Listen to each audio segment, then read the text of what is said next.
Nah, seperti yang saya jelaskan tadi bahwa salah satu ciri dari pengajaran yang efektif adalah kita harus bisa mengajar secara kontekstual. Maksudnya adalah kita harus melihat kondisi siswa kita harus melihat latar belakangnya, kemudian kita bisa menyesuaikan metode atau peran yang kita akan ambil. Termasuk tadi saya sampaikan bahwa peran kita sebagai pengajar itu tidak cuma sebagai presenter atau mempresentasikan materi. Kadang kita harus mengambil peran yang lain. Nah, di sini sangat erat kaitannya dengan teori-teori dan tipe-tipe dalam pembelajaran. Nah, ke depan kita akan belajar banyak tentang teori dalam pembelajaran, tapi yang lebih utama yang mudah-mudahan bisa kita diskusikan atau saya jelaskan yaitu teori tentang behaviorism, cognitivism, social learning theory, social constructivism, multiple intelligences, brain-based learning, online learning, dan blended learning, dan masih banyak lagi. Nah, masih mengenai pengajaran, karena memang topik kita adalah pengajaran, saya sempat sebutkan tadi bahwa pengajaran yang efektif itu akan melibatkan komponen utama, yaitu tujuan pembelajaran, asesmen, dan kegiatan pembelajaran. Nah, proses pengajaran itu ada beberapa istilah yang sangat erat kaitannya dengan pengajaran, yaitu asesmen, evaluasi, tes, dan pengukuran. Dan saya yakin teman-teman sering mendengar istilah ini. Nah, istilah ini sangat penting dalam pengajaran. Karena yang saya katakan tadi bahwa kita tidak hanya sekedar menetapkan tujuan pembelajaran dan melaksanakan aktivitas pembelajaran, harus juga ada asesmen. Nah, asesmen ini sangat berkaitan dengan 3 istilah yang lain, yaitu evaluasi, tes, dan pengukuran. Nah, kita akan bahas di sini secara singkat. Apa itu asesmen dan mengapa asesmen diperlukan? Asesmen adalah umpan balik sebagai upaya peningkatan pengajaran dan pembelajaran. Jadi di sini sudah jelas bahwa tujuan atau mengapa asesmen ini penting adalah kita ingin meningkatkan pengajaran atau pembelajaran. Saya sebutkan lagi bahwa kita mengajar, kita melakukan sebuah aktivitas pembelajaran, tidak ada jaminan itu akan berjalan dengan lancar, berjalan dengan efektif sehingga tujuan pembelajaran itu kita capai. Dalam prakteknya, tujuan pembelajaran kita itu tidak dicapai, atau dalam prakteknya proses yang kita lakukan itu tidak berjalan dengan optimal. Kita menemukan kekurangan, kendala, tantangan. Nah, disinilah fungsinya asesmen. Kita melakukan asesmen untuk memperbaiki atau meningkatkan proses pengajaran dan pembelajaran itu. Nah, menurut Wulan tahun 2007, asesmen merupakan penilaian proses dan hasil belajar siswa. Nah, ini lebih spesifik lagi. Teman-teman perhatikan kata kuncinya adalah penilaian. Kita bisa menentukan bahwa proses pengajaran yang kita lakukan ini sudah optimal dan hasil belajar siswa sudah mencapai seperti yang diharapkan ketika kita melakukan penilaian. Jadi, teman-teman bisa perhatikan di sini, asesmen berkaitan dengan penilaian. Nah, asesmen mencakup 4 komponen dasar, yaitu mengukur peningkatan dari waktu ke waktu. Jadi teman-teman bisa bayangkan kalau teman-teman mengajar dalam durasi 6 bulan, maka asesmen itu dilibatkan dalam durasi waktu tersebut. Nah, dalam asesmen kita tidak hanya sekedar menilai, karena fungsi utamanya adalah untuk meningkatkan pembelajaran, untuk meningkatkan hasil belajar siswa, maka kita harus melibatkan motivasi. Kita harus memotivasi siswa untuk belajar. Kenapa kita motivasi? Karena hasil dari penilaian tadi itu. Bisa jadi hasil penilaian kita mengatakan bahwa nilai siswa itu sangat rendah. Nah, kita ingin tingkatkan. Ketika kita ingin meningkatkan hasil belajar siswa atau prestasi belajar siswa, kita tidak hanya mendesain ulang aktivitas pembelajaran misalnya. Bisa saja kita lakukan. Kita mengaplikasikan pendekatan yang berbeda misalnya. Tapi itu tidak cukup. Kita juga harus memotivasi siswa kita. Karena salah satu faktor yang mempengaruhi keterlibatan siswa dalam proses pengajaran yang kita lakukan adalah bagaimana dia memiliki motivasi yang besar. Semakin tinggi motivasinya, maka semakin besar kemungkinan untuk siswa terlibat dalam aktivitas pembelajaran yang kita desain. Nah, semakin tinggi keterlibatan mereka, maka besar kemungkinan hasil belajar yang mereka dapatkan juga sesuai dengan yang kita harapkan. Selain memotivasi siswa, kita pun harus mengevaluasi metode pengajaran yang kita terapkan. Bisa jadi siswa tidak mendapatkan hasil yang optimal karena metode pengajaran yang kita aplikasikan itu tidak optimal, tidak sesuai dengan gaya belajar siswa. Nanti kita akan belajar learning style atau gaya belajar siswa. Nah, bayangkan kita mengajar 30 siswa misalnya dalam satu kelas, ada saja metode yang kita gunakan itu akan cocok dengan beberapa siswa, tapi tidak cocok dengan beberapa siswa yang lain. Nah, kita akan melihat itu kira-kira metode apa yang kita lakukan. Bisa tidak kita memilih salah satu metode atau pendekatan pengajaran yang bisa diikuti oleh seluruh siswa itu. Atau kalau tidak bisa tidak kita melakukan pendekatan yang berbeda, di mana pendekatan tertentu itu berlaku untuk beberapa siswa yang berbeda dalam kelas kita. Itu kita harus lakukan evaluasi sehingga metode yang kita lakukan ini juga efektif. Nah, komponen yang terakhir adalah mengurutkan kemampuan siswa dalam kaitannya dengan evaluasi kelompok secara keseluruhan. Jadi teman-teman, dalam melakukan penilaian kita akan mendapatkan skor siswa misalnya, dan itu kita akan urut dan kita akan lihat yang mana paling tinggi dan yang mana paling rendah. Kenapa ini dilakukan? Karena kita akan melakukan evaluasi secara keseluruhan.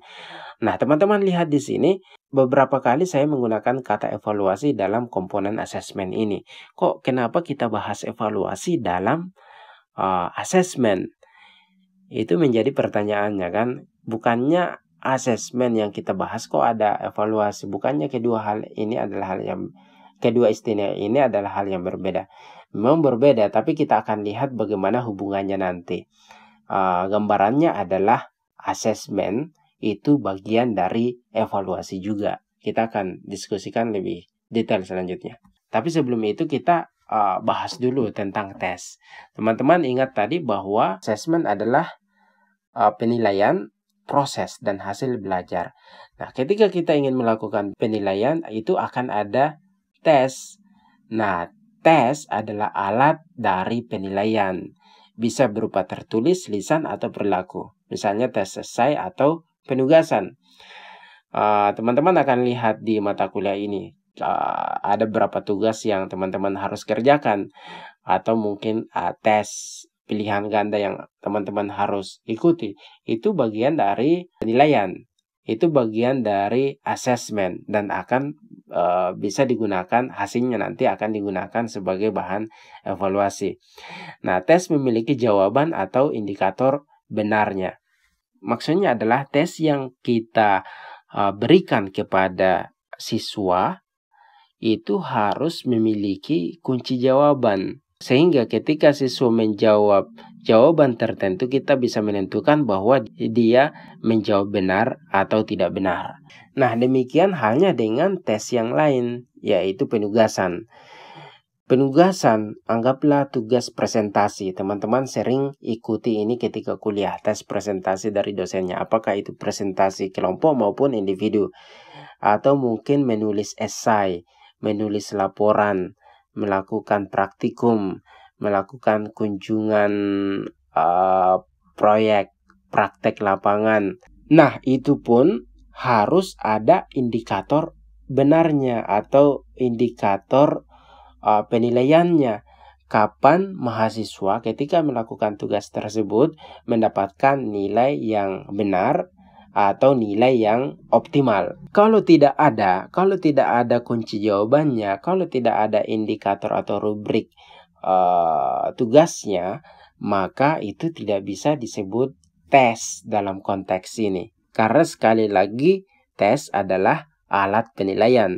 Bagaimana kita bisa menilai kalau tidak ada patokan kita bahwa ini yang benar, ini yang bagus, ini yang nilai yang paling tinggi. Jadi ini penting karena banyak juga, bukan cuma guru, bahkan pengalaman saya banyak juga atau paling tidak ada beberapa dosen yang menilai tapi seakan-akan kelihatan seperti berdasarkan perasaan saja. Misalnya tes esai kok kita bisa dapat nilai 70 misalnya dari skala 100. Ini kenapa harusnya saya merasa ini dapat nilai 80. Demikian halnya misalnya di nilai akhir nanti, nilai semester. Ada yang merasa dapat A, kok dikasih nilai B. Ada yang merasa bahwa harusnya tidak error, kok dikasih error. Ini indikatornya apa? Dan ketika ditanya dosennya tidak bisa menjelaskan secara detail yang membuat mahasiswa puas. Nah, saya sudah mengajar hampir 3 tahun. Saya selalu menyiapkan rubrik atau kunci jawaban bagi mahasiswa yang akan mengerjakan tugas. Tugasnya pun bervariasi. Ada kalau pilihan ganda kan jelas. Kalau misalnya esai mungkin juga kita bisa tentukan kunci jawabannya. Tapi saya juga sering memberikan tugas presentasi, video, esai paling sering saya berikan ke mahasiswa. Itu jelas indikatornya. Saya sampaikan bahwa yang akan saya nilai ini. Demikian pun dengan nilai semester, bahwa Anda akan mendapatkan nilai E kalau Anda mencapai skor sekian. Sehingga ketika ada yang komplain, saya bisa jelaskan kepada mahasiswa mengapa mahasiswa mendapatkan nilai yang saya tulis di daftar nilainya. Jadi itu tentang tes. Nah, pengukuran adalah proses mengetahui performance siswa. Nah, performance dalam hal ini adalah atribut atau karakteristik dari siswa tersebut. Jadi yang diukur adalah karakteristiknya atau atributnya, bukan siswanya. Bagaimana contoh atribut atau karakteristik siswa? Misalnya nilai mata pelajarannya. Misalnya motivasi belajarnya, kehadirannya, partisipasinya dalam kegiatan di kelas. Itu karakteristik siswa dan itu yang diukur. Kita ukur itu ya kembali ke tadi, yaitu melalui tes. Karena tes adalah alatnya. Pengukuran adalah prosesnya. Nah, metode pengukuran dapat bervariasi. Bisa menggunakan tes atau non-tes. Tes ya sudah jelas bisa menggunakan tes pilihan ganda, bisa menggunakan tes benar salah, tes esai, dan sebagainya. Non-tes ya contohnya penugasan atau portofolio dan bentuk non-tes yang lainnya. Nah, selanjutnya kita pindah ke istilah yang terakhir, yaitu evaluasi. Apa itu evaluasi dan mengapa evaluasi sangat penting dalam pengajaran? Nah, evaluasi adalah proses merencanakan, memperoleh, dan menyediakan informasi untuk membuat alternatif-alternatif keputusan. Jadi maksudnya adalah evaluasi ini hasil akhirnya adalah untuk membuat atau mengambil keputusan. Jadi di dalamnya ini karena ada proses memperoleh ini pun dilakukan dengan cara pengukuran. Apa yang diperoleh maksudnya adalah informasi. Nah, hasil dari informasi ini akan digunakan sebagai pengambilan keputusan. Nah, saya berikan sebuah ilustrasi yang saya kutip di dpa.uii.ac.id. Assessment adalah upaya untuk mendapatkan data atau informasi dari proses dan hasil pembelajaran untuk mengetahui seberapa baik kinerja mahasiswa atau siswa, kelas, mata kuliah, atau program studi dibandingkan terhadap tujuan atau kriteria atau capaian pembelajaran tertentu. Jadi jelas, jadi assessment itu dilakukan untuk mengetahui performance atau kinerja mahasiswa. Nah, setelah diperoleh hasil asesmen, maka dilakukan proses penilaian. Penilaian atau grading adalah proses menyematkan atribut atau dimensi atau kuantitas berupa angka atau huruf terhadap hasil asesmen dengan cara membandingkan terhadap suatu instrumen standar tertentu.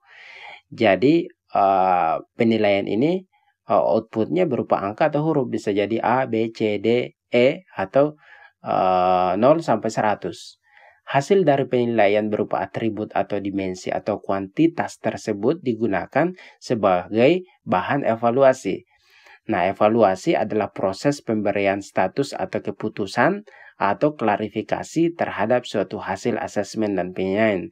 Di sini teman-teman sudah jelas hubungannya bahwa ternyata dalam evaluasi itu ada asesmen. Karena evaluasi adalah to evaluate the data which was collected through assessment. Jadi evaluasi itu untuk mengevaluasi data yang didapatkan melalui assessment. Sedangkan assessment adalah the process of collecting data which shows the development of learning. Jadi assessment itu untuk mendapatkan informasi tentang perkembangan pembelajaran. Sedangkan hasil dari asesmen digunakan sebagai data evaluasi. Asesmen dapat dilakukan dengan berbagai teknik asesmen antara lain ujian atau penugasan. Teman-teman sering temu ini. Anda ikut ujian atau penugasan. Berikutnya dilakukan penilaian dengan bantuan instrumen penilaian tertentu. Dapat berupa kunci jawaban, daftar periksa checklist, pedoman penilaian atau rubrik. Jadi teman-teman setelah mengikuti ujian atau melakukan tugas itu akan diperiksa oleh dosennya dan akan diberikan nilai berdasarkan kunci jawaban atau pedoman penilaian atau rubrik. Hasil penilaian digunakan untuk melakukan evaluasi yang hasilnya dapat berupa status lulus atau tidak lulus. Jadi teman-teman kalau nanti sudah dapatkan nilai error, nilai A, B itu sudah masuk dalam proses evaluasi. Nah, dari hasil ini akan ada klarifikasi perlu atau tidak perbaikan atau ada tindakan yang lain. Itu juga bagian dari evaluasi. Jadi dari ilustrasi ini teman-teman bisa lihat bahwa asesmen, evaluasi, tes, dan penilaian itu sangat berkaitan. Dan tidak bisa memang dilepaskan satu dengan yang lain. Jadi bisa disimpulkan tujuan dilakukan asesmen, penilaian, dan evaluasi pembelajaran adalah untuk memantau perkembangan proses pembelajaran mahasiswa. Itu sudah jelas. 2. Mengecek pemenuhan terhadap capaian pembelajaran dan pemberian nilai atas proses dari hasil pembelajaran mahasiswa. Memperoleh umpan balik sebagai bagian dari siklus perbaikan berkelanjutan bagi mahasiswa dalam rangka perbagian pembelajaran dan bagi dosen dalam rangka perbagian dan pengembangan mata kuliah dan program studi dalam rangka pengembangan kurikulum serta bagi perguruan tinggi dalam rangka pengembangan institusi. Nah, selanjutnya wahana kontrol kualitas lulusan dalam artian bahwa melalui asesmen capaian pembelajaran dapat dipastikan seluruh lulusan suatu program studi telah memenuhi standar minimal yang telah ditentukan. Penunjang akuntabilitas institusi yaitu sumber informasi terkait proses dan hasil pembelajaran kepada pemangku kepentingan terkait. Teman-teman, saya kira itu penjelasan singkat tentang asesmen, tes, penilaian, dan evaluasi. Nah, untuk penjelasan yang berkaitan dengan topik kita yaitu evaluasi, asesmen, dan proses pengajaran kita akan bahas pada video selanjutnya. Terima kasih sudah menyimak. Assalamualaikum warahmatullahi wabarakatuh.